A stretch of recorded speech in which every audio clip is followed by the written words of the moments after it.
আসসালামু আলাইকুম বন্ধুরা, আশা করছি আপনারা সকলে ভালো আছেন আর আল্লাহর অসীম রহমতে আমরাও খুব ভালো আছি। তো আজকের আমার রেসিপি হচ্ছে ঈদ স্পেশাল গরুর মাংসের বটি কাবাব রেসিপি। এই বটি কাবাব রেসিপিটা কিন্তু ভীষণই জনপ্রিয়। আশা করছি এই বটি কাবাব রেসিপিটা আপনাদের কাছে খুবই ভালো লাগবে আর প্রথম থেকে শেষ অবধি দেখার জন্য অনুরোধ রইল। আর ভিডিওটা শুরু করার আগে ছোট্ট একটা লাইক দিয়ে শুরু করবেন। আর আমার চ্যানেলে যারা নতুন প্লিজ সাবস্ক্রাইব করে পাশে থেকে যেতে পারেন। তো চলো শুরু করা যাক কেমনভাবে আজকের আমি বটি কাবাব রেসিপিটা খুব সহজ পদ্ধতিতে বানিয়েছি। তো চলো শুরু করা যাক।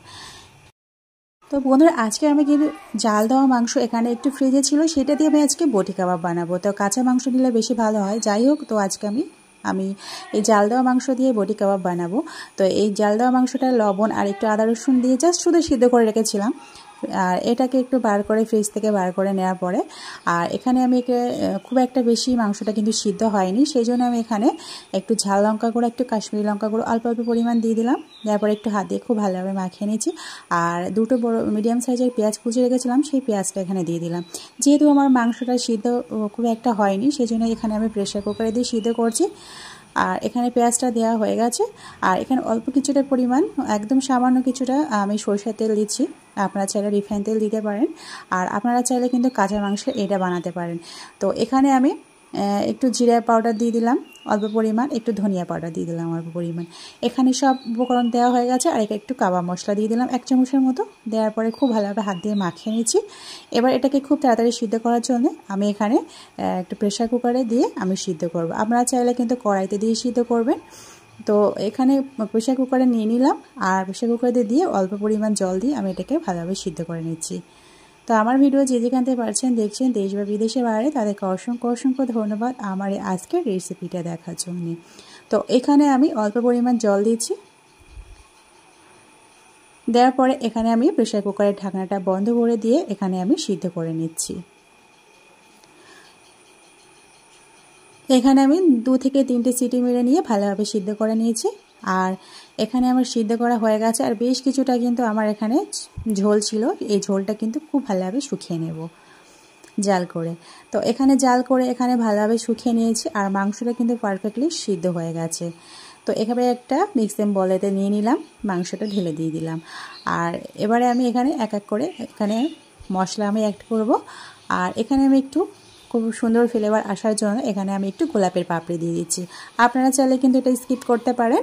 আর এখানে আমি এবারে দেব একটু গরম মশলা গুঁড়া দিয়ে দিলাম। তো প্রথমে সিদ্ধ করার সময় আমি কাবাব মশলা দিয়েছিলাম বলে আর এখন আর দিচ্ছি না। আর এখানে অল্প পরিমাণ এখানে চিলি ফ্লেক্স দিয়ে দিলাম 2 চামচের মতো। আর এখানে আমি দেব অল্প করে একটু অরিগানো দিয়ে দিলাম অল্প করে। তো এখানে দেওয়ার পরে চামচের সাহায্যে খুব ভালোভাবে মাখিয়ে নিচ্ছি, কারণ যেহেতু গরম ছিল বলে, তো সেই জন্য আমি চামচের সাহায্যে খুব ভালোভাবে মাখিয়ে নিয়েছি। তো এখানে মাখানো হয়ে গেছে। আর এখানে আমি একটা ডিম ভেঙে দিচ্ছি। এই ডিমটা দিয়ে আবারও ভালোভাবে নেড়ে নেব। তো খুব ভালোভাবে নেড়ে নিচ্ছি। আর আমার চ্যানেলে যারা এখনও নতুন, তোমাদের যদি আজকের রেসিপিটা ভালো লেগে থাকে আর আমাকে যদি বন্ধ করতে চাও, তাহলে প্লিজ সাবস্ক্রাইব করে পাশে থেকে যেতে পারেন। তো এখানে আমার মাখানো হয়ে গেছে। আর এবার আমি একটু লবণ দিচ্ছি। আমি কিন্তু জাল করে রেখেছিলাম মাংসটা লবণ দিয়ে। তো এখানে একটু লবণ কম লাগছিল বলে সেই জন্য একটু লবণ দিয়ে দিলাম অ্যাড করে। আর এখানে এবারে দেব কর্নফ্লাওয়ার। আমি এখানে 3 চামচের মতো কর্নফ্লাওয়ার অ্যাড করছি। আপনারা চাইলে কিন্তু চালের গুঁড়া অ্যাড করতে পারেন কিংবা বেসমও অ্যাড করতে পারেন। এই কর্নফ্লাওয়ার দেওয়ার ফলে কিন্তু ভীষণই ক্রিপসি হবে খেতে, ভিতরটা কিন্তু ভীষণই নরম হবে। বাইরে থেকে খেতে গেলে কিন্তু মনে হবে যেন মুচমুচ করছে, গালেতে একদম কুড়মুড় শব্দ হবে।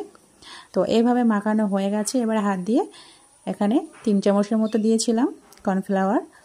এবার আমি গ্যাসেতে একটা কড়াই বসিয়ে দেবো ভাজার জন্য। এদিকে আমার মাখানো হয়ে গেছে। আর বিকালবেলায় কিন্তু এই বটি কাবাব রেসিপিটা কিন্তু ভীষণই মজাদার লাগে। আর এখন বর্ষা হচ্ছে, এই সময় কিন্তু এই ঈদ স্পেশাল বটি কাবাব রেসিপিটা যদি বানানো হয় সন্ধ্যাবেলায় ভীষণই মজাদার হয়। তো এখানে একটা কড়াই বসিয়ে দিলাম। আর এখানে করে ভাজার জন্য বেশ কিছুটা রিফাইন তেল দিয়ে দিলাম। তো তেল এদিকে গরম হয়ে গেছে। এবার আমি এক এক করে বটি কাবাবগুলো দিয়ে ভেজে নিচ্ছি।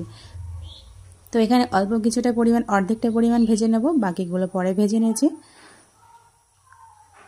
তো দেওয়ার পরে এখানে লাল লাল করে ভেজে নেব আমি বটি কাবাবগুলো।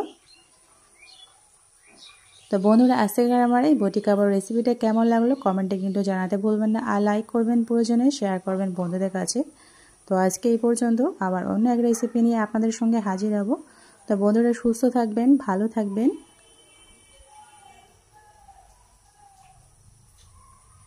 আর আমি আপনাদেরকে একটা ভেঙে দেখাচ্ছি, দেখুন কত সহজে কিন্তু একদম মাঝখান থেকে ভেঙে যাচ্ছে, আর ভীষণই কিন্তু মজাদার হয়েছে।